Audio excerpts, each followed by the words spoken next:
What's going on, you guys? The Sharks, well, a little bit of heart attack. But, oh, that was a sweet win. Really sweet win because they were outplayed a lot of this game. But first of all, talk about the opening. Start off, you get your first power play early in the game, and you actually score on it. There was a lucky bounce. I mean, I thought he fanned on the shot, and it just floated over quick. A very fortunate goal, but it was 1-0. I thought it was a pretty even first period for the most part. There were a couple chances the Sharks could have had, but Quick played pretty well in that portion. Go on to the second. Everything was looking good for the Sharks, and it was even until Jason Demers makes that one bad pass over the ice, or over the glass. And I start thinking about last year's game 2 when that happened, the over the ice. So they scored on the power play. It was just some bad lapsing on defense. Scott Hannon should have played a little closer, but nobody covered that guy. So Kings score. It's 1-1. They score again in the transition game off a 3-on-2.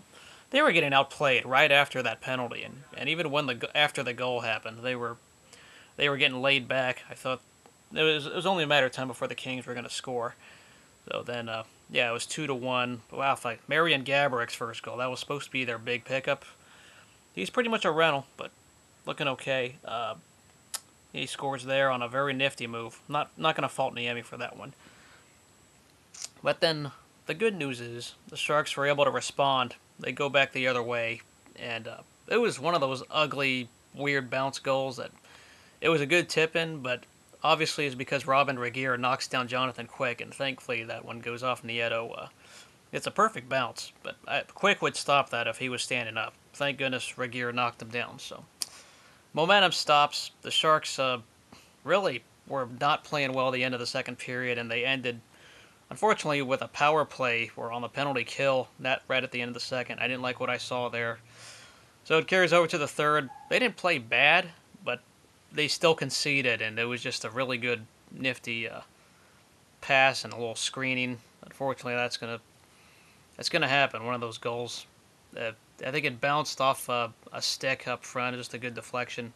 Really, they looked like they were gonna kill it, and then that shot by Kopitar, tipped by Carter, tips it in. So then the Sharks, once again, getting outplayed. They were getting outplayed for a good 5-6 minutes. I really thought this was a rough game for Scott Hannon overall. I didn't like what I saw from him. Not saying put in Matt Irwin yet, but he was showing some rust. Brad Stewart, I thought, was meh, so-so on that, but it is what it is. They didn't play exactly the greatest, but then suddenly they go on the power play, and they played really bad. The power play's been pretty below average this year, if anyone has been watching. It didn't look good that whole segment. But then right at the end of the power play, when it's over, somehow they get a chance, and it was a shove-it goal. Quick could not cover up the puck, and the refs could have blown the whistle if they lost it, but they didn't, thankfully. Hurdle puts it in. It's an ugly 3-3 tie with lots of time left. And then the Sharks had that momentum back. They were outplaying them in the last half of the third period. I was very impressed. I thought they ran out of gas for getting physical in the first half, or first period, but they weren't.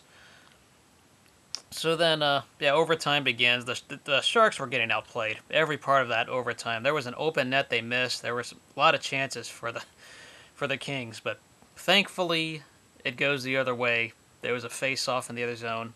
Patrick Marleau kind of puts a floater. It goes off Slava Voinov's stick and in the net.